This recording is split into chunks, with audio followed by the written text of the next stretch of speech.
Halo Gote. Ini Saya Bagas. kami dari Creative Brothers. Malam ini kita akan juga membahas beberapa hal yang terkait dengan cyber tech khususnya yang menyasar kids atau anak-anak di Indonesia. Perlu kalian ketahui juga bahwa berdasarkan data yang ada di Asosiasi Jaringan Jasa Internet Indonesia, penggunaan internet di Indonesia sendiri itu sudah makin banyak dan semakin meningkat dari tahun ke tahun. Dan pelanggan internet di Indonesia sendiri sudah sampai 64,8% dari penduduk yang ada di Indonesia atau sekitar 117,17 juta juga. Wah, dari setengah berarti ya? Dari setengah ya? Udah banyak banget. Banyak banget. Itu artinya risiko yang dimintai oleh pengguna internet itu juga meningkat. Sedangkan risiko yang ada di pengguna internet itu bisa berasal dari beberapa macam cyber attack atau serangan siber. Dan biasanya serangan siber itu sebetulnya apa aja sih mas? Kalau kita boleh ngomong secara umum, pertama ada data loss, ya kan? Terus ada yang menyasar reputasi dari seseorang, ada yang menyasar dari financial atau distribusi juga, dan bahkan yang paling kurang adalah loss of nyawa seseorang bisa menuju pada kematian. Iya. Ya, jadi memang benar sih ya. Yang pertama tentu orang kenapa mereka melakukan serangan cyber? Yang pertama mereka menyerang informasi, ya CIA information atau triad information. Jadi tentang confidentiality atau kerahasiaan data, integrity data, dan availability data atau ketersediaan data. Jadi mereka berusaha masuk ke dalam sistem seseorang untuk bisa entah mendapatkan data tersebut yang tadinya confident, lalu diambil agar mereka bisa mengakses datanya, atau merusak datanya, atau membuat mensabotase data. Ya, itu dari sisi informasi. Kemudian juga bisa dari sisi reputasi. Jadi dengan misalnya memframe, bahasanya framing. Dengan dia membuat sebuah identitas lain, ya, jadi dia bisa semacam membuat intinya fake identity lah. Iya. Dia bisa buat fake identity dengan berbagai macam tujuan yang dia inginkan dengan menggunakan internet sebagai media penyerangan. Iya, atau mungkin kayak pinjol juga bahaya juga itu. Pinjol Ya, bahaya, oke. ya karena dia dengan mendapatkan data kontak tuh ya, kontak dari orang-orang yang dipinjam, yang minjem uang sama dia sedot data kontaknya. Kemudian ketika orang itu gagal bayar, maka dia menyerang kontak-kontak yang ada di dalam orang tersebut. Oke, berarti Kalau kalau diskreditkan. sip. Jadi sebenarnya cyber attack itu punya beberapa macam target.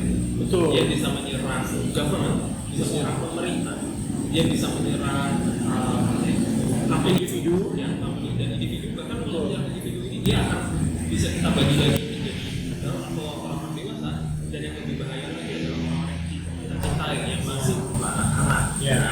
Nah kalau misalnya udah biasa anak, ini kan makin meningkat karena cyber threat yang menyerang anak bisa berbagai macam. Kalau cyber, kita udah ngomongin cyber threat yang menyasar kids, kita harus fokus kepada 3 hal yang paling penting dari kita adalah sebagai orang dewasa atau orang tua dalam melindungi anak kita dari serangan cyber. Kita harus tahu apa yang harus kita lakukan, what should we do, dan kita harus paham juga ketika cyber attack itu terjadi terhadap anak kita, apa yang akan terjadi dengan anak-anak atau anak-anak kecil tadi yang belum dewasa, dan apa mekanisme defense yang bisa kita gunakan dalam melindungi anak-anak kita tadi dari serangan cyber. Iya.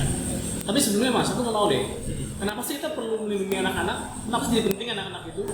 Apa yang membedakan anak-anak dari orang dewasa sehingga kita perlu concern lebih ke anak-anak? Nah, ini juga paling penting Mas. Ya. Kenapa anak-anak, kalau kita ngomongin sedikit luar dulu ya, ke GDPR atau General Data Protection Regulation yang berlaku di Uni Eropa, dan Indonesia juga sebentar lagi akan memperlakukan RUU yang kurang lebih sama, yaitu RUU yang data pribadi yang dari 2019 sudah disusun tapi masih belum disahkan hingga saat ini. Di situ ada anak-anak yang dimasukkan dalam pasal tersendiri di dalam undang-undang GDPR. Anak-anak dikategorikan sebagai anak-anak itu adalah mereka yang berusia 16 tahun atau di Eropa sana. Kenapa?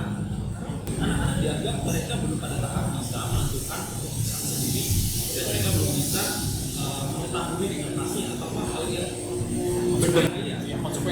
kenapa ada sebuah tindakan ya.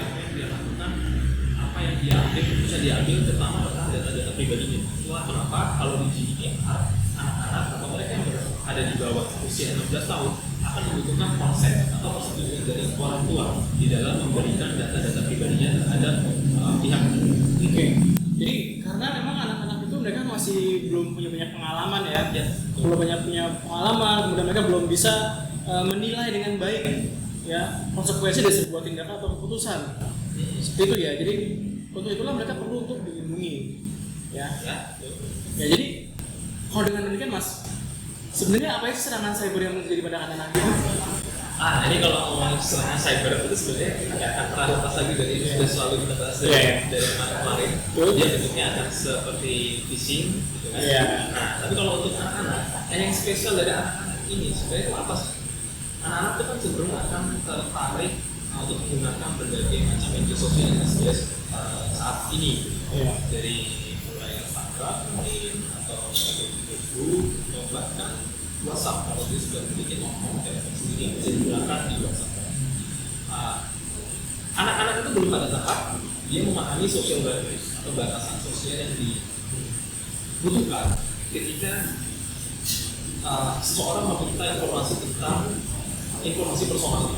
Jadi informasi yang sifatnya personal itu identifiable information itu dia belum tahu mana sih yang sebaiknya saya berikan pada pihak lain atau lawan bicara saya dan mana yang seharusnya saya jaga untuk keamanan diri saya karena mereka tidak dalam tahap memiliki kecurigaan yang cukup. Kecurigaan yang cukup ya. Jadi mereka belum punya kecurigaan yang cukup ya untuk bisa melindungi dirinya seperti itu ya.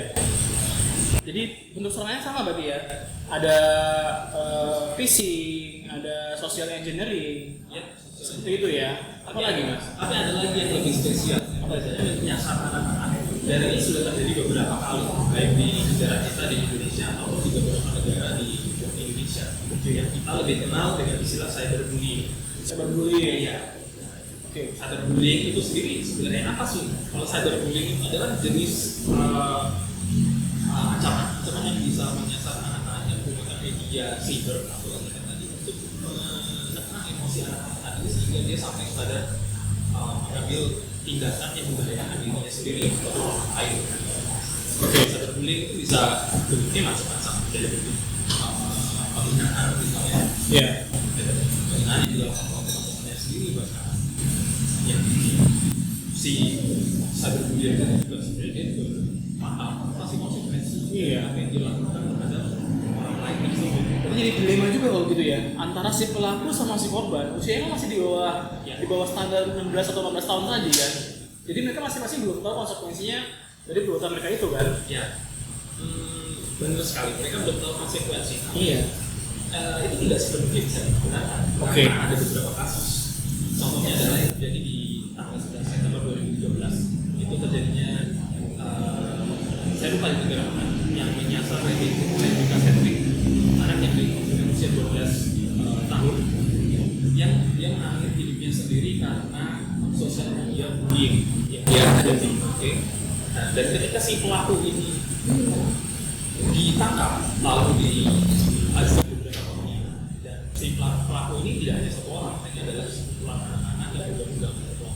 Ketika mereka ditanya kenapa mereka melakukan itu dan apa tujuannya sebenarnya, ya memang mereka ingin membuli si anak tadi.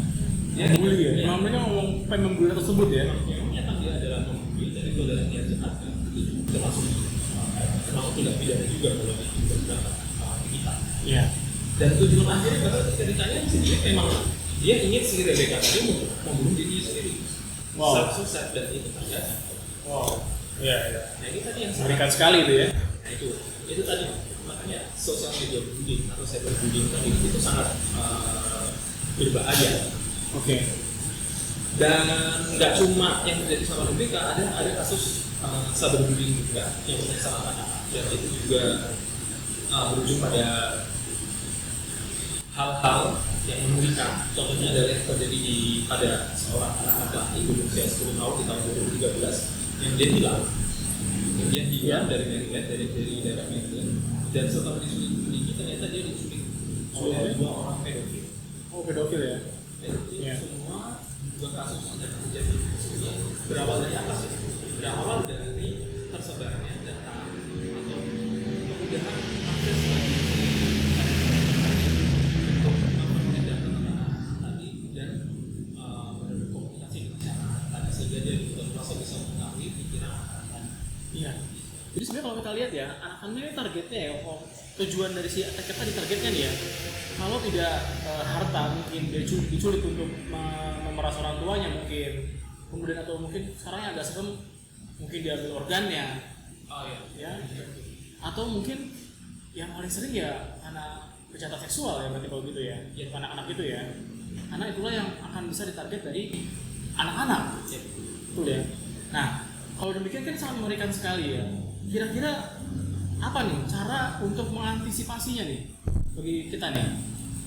Kalau cara untuk mengantisipasinya sebenarnya ada beberapa hal. Iya. Kalau kita ngomongin sudah ke teknis ya, Iya. ada beberapa aplikasi yang bisa kita gunakan. Aplikasi berarti ya. Aplikasi untuk apa itu? Aplikasi yang gunanya untuk mengontrol aktivitas anak di gadget dia ataupun media sosial yang digunakan atau apapun yang dia akses melalui jaringan internet yang dia miliki. Oke, berarti kontrol dari orang tua ya? Ya, kontrol orang tua bisa dilakukan melalui beberapa aplikasi gitu. Kalau kita boleh bikin beberapa jenis aplikasinya ya, contohnya yang di Phone, M-Spy atau Stadio ataupun dari Intego. Ya. Jadi intinya orang tua itu dia harus bisa memantau apa yang dibuka oleh anaknya tersebut sehingga mereka bisa mengendalikan tuh kira-kira apa yang sudah dibuka, apa yang sejauh mana yang dia berkomunikasi dengan orang lain, mungkin sejauh itu ya. Jadi secara fokusnya ya, kita bisa bilang adalah sebenarnya parental control tadi bisa dilakukan untuk beberapa hal. Dan itu harus diperhatikan juga oleh para orang tua yang ingin anaknya aman dari cyber threat tadi, cyberbullying ataupun apapun itu ancaman yang bisa dilakukan oleh orang melalui jaringan internet. Pertama fungsinya adalah untuk konten filtering. Konten filtering, Jadi orang tua membatasi apa yang boleh diakses oleh anaknya, apa yang tidak. Kemudian apa lagi? Konten filtering ini kan kita tahu kan konten di internet itu kan macam-macam. Ya, betul. Ada yang cocok untuk dipelajari dari anak-anak, ada juga yang sebenarnya belum pada saatnya dia mengetahui. Betul, karena kalau dia bisa mengakses konten yang tidak sesuai, bisa jadi kayak tadi ya, anak tadi yang dikejam tadi.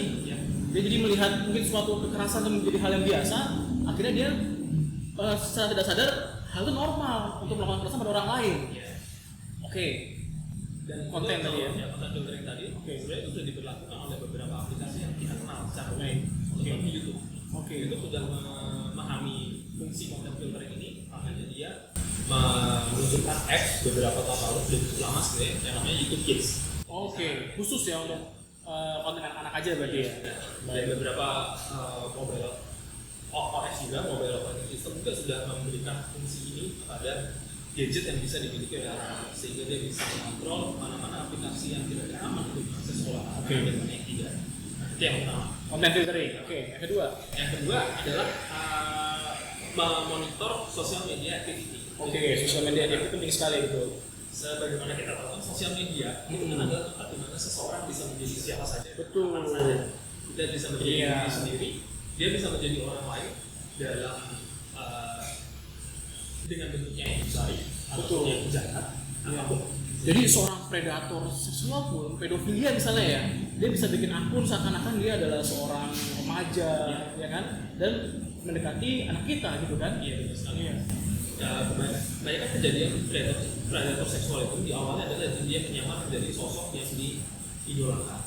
Sosok yang memang dia disukai secara anak-anak dari fisik appearance. Dia bisa menjadi foto-foto orang lain dari tampilan dirinya sendiri dan cenderung muda biasanya dengan tujuan memenangkan hati si artis tadi. Dia harus memenangkan hatinya dulu, memenangkan pikirannya dan beranggapan bahwa dia adalah orang yang tepat untuk diri si anak tadi. Ketika dia sudah sampai ke tahap itu, maka si anak tadi adalah sudah mencapai ke posisi yang dimana dia tidak bisa melindungi dirinya sendiri dari keinginan, dari ajakan si attacker tadi.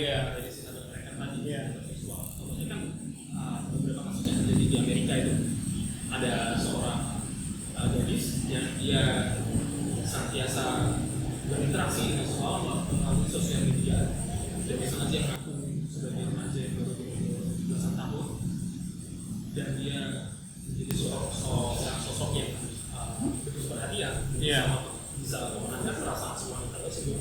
Nah, akhirnya ketika diajak bertemu bahkan di hotel, si anak tadi mau. Dan ketika bertemu, itu adalah pertama kali dia bertemu secara fisik.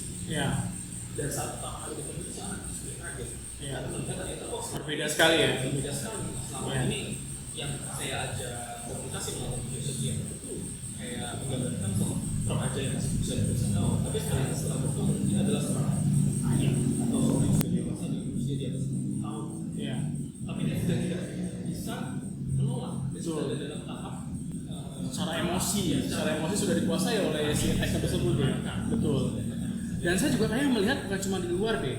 Beberapa saya lihat di berita-berita lokal ya. Jadi banyak saya lihat tuh anak-anak remaja gitu ya, baru ketemu dengan teman baru dikenal di sosial media, dari Facebook. Banyak kan saya lihat dari Facebook, mungkin dari aplikasi messaging sosial, ketemuan seperti itu mas ceritanya. Jadi ternyata bukan cuma di luar negeri doang, tapi di lokal pun banyak seperti itu. Banyak sekali mas. Banyak, dan itu berbahaya sekali berarti ya. Iya, pasti berbahaya sekali buat anak kita. Ya buat anak kita bersama ya kan. Pokoknya buat anak kita semua. Oke, tadi yang kedua itu pengawasan media sosial. Yang ketiga apa mas? Nah, yang ketiga adalah mengakses semua website yang pernah dikunjungi. Yang pernah dikunjungi oleh si anak tadi. Jadi si orang tua tadi harus cek historinya ya. Harus bisa melihat histori. Dan sebenarnya kalau kita hanya histori, dia tetap ada risiko. Karena dengan anak yang sudah literasi digital yang cukup, dia sudah memiliki pengetahuan cukup dengan bagaimana mengoperasikan browser tadi, dia pasti bisa melihat histori dengan gampang. Ya sama saja sama dia ya. Dia bisa saja sama dia gampang. Jadi dia tidak akan bisa dilacak, tidak akan bisa dikontrol si orang tua tadi. Nah, dengan menggunakan aplikasi tadi, apapun yang diakses oleh si anak tadi melalui situsnya atau website-nya itu akan langsung terekam. Jadi kalau history di website tadi hapus tetap muncul ya. Tetap muncul. Aplikasi tadi. Itu yang ketiga. Jadi yang keempat adalah ini cara yang paling simpel, yaitu dengan memblocking.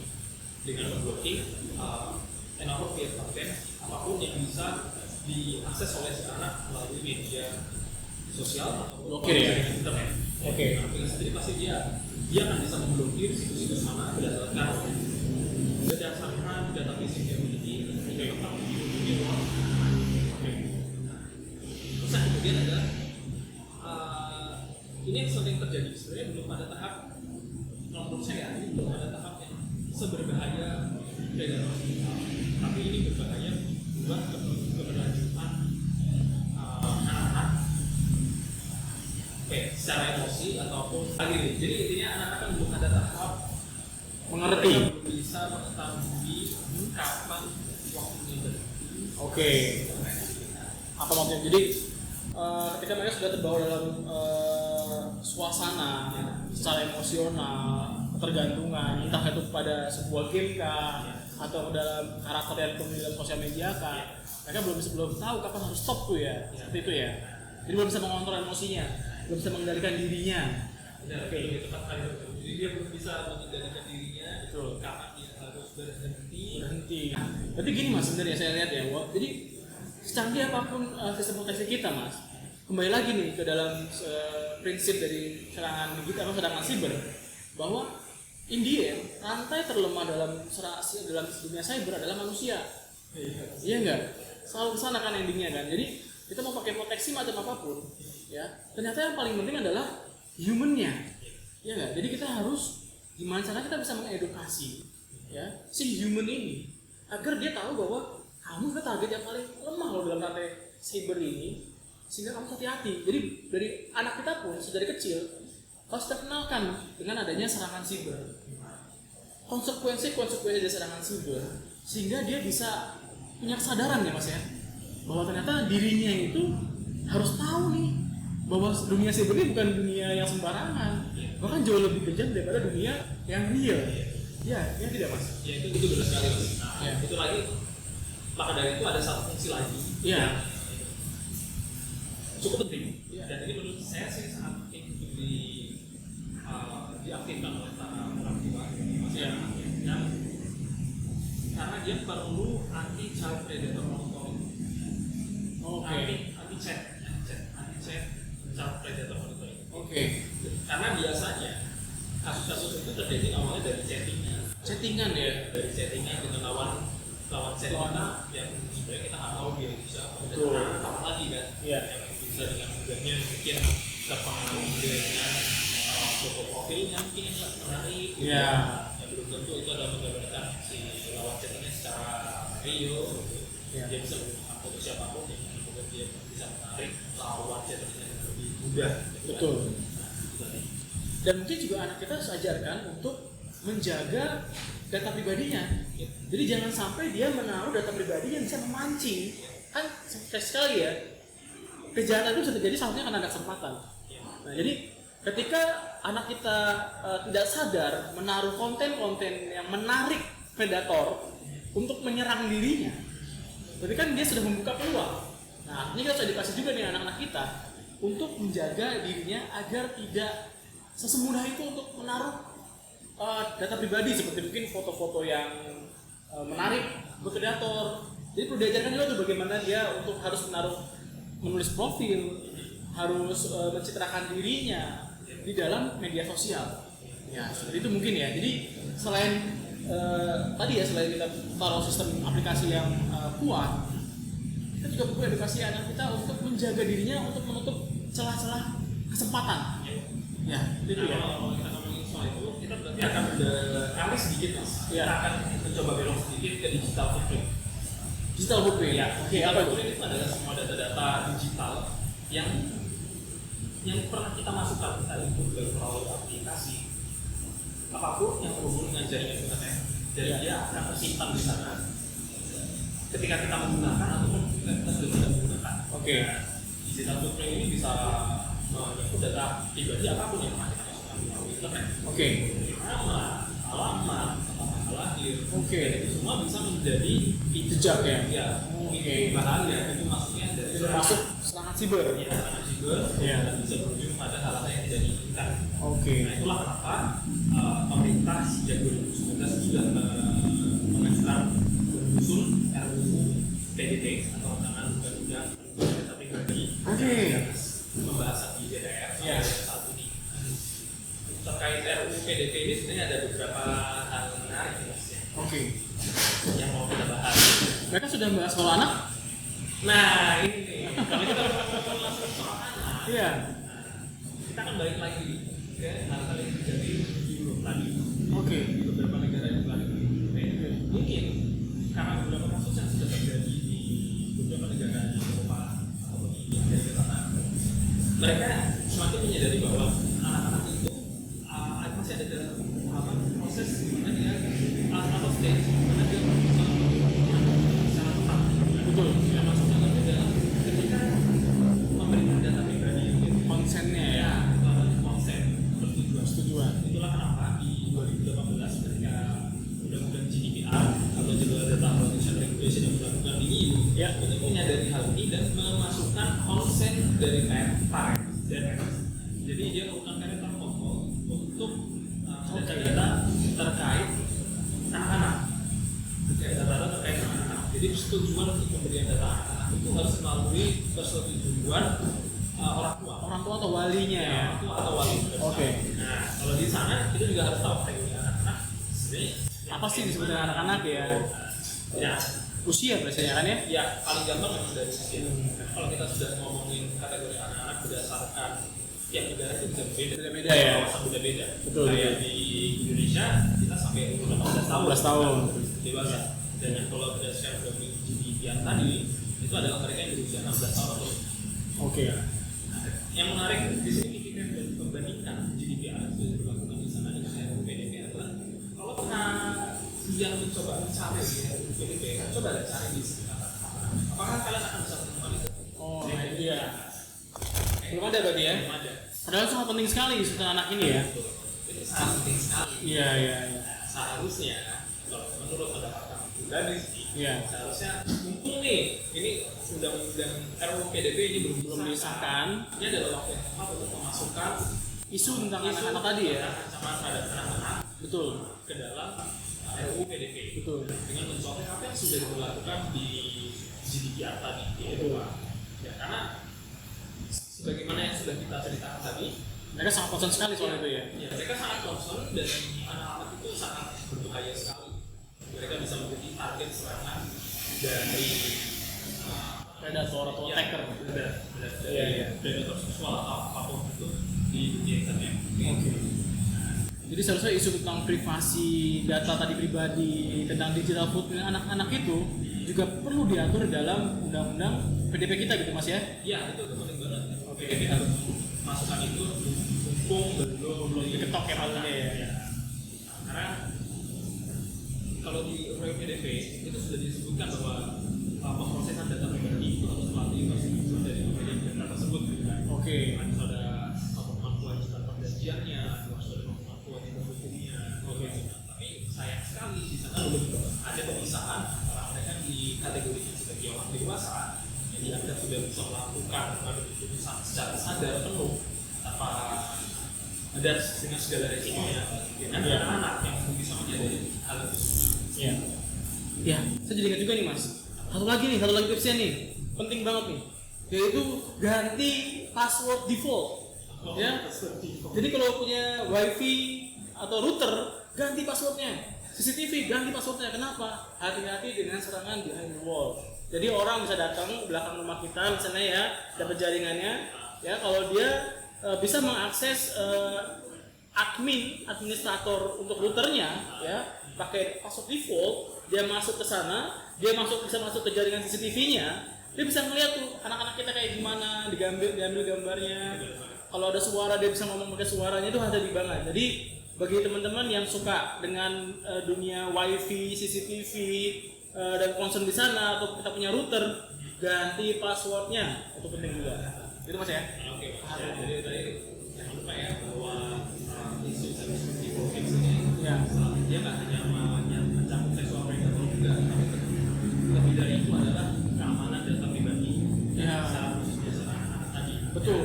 Karena sekali masuk ke internet, ingat tuh ya teman-teman ingat semua, sekali kita masuk ke internet, gak akan pernah hilang.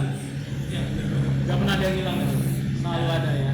Entah di mana. Juga sebagai apa ya? Harus berkaca dengan diri sendiri. Sebenarnya Indonesia tuh udah ada di level mana sih, dan ada di tahap mana sih kalau kita dibandingkan dengan negara lain. Ya. Untuk pelindungan data pribadi itu dari 132 negara yang sudah memiliki undang-undang secara khusus mengatur tentang pelindungan data pribadinya. Dan Indonesia baru masih dalam tahap RUU yang belum disahkan. Ya.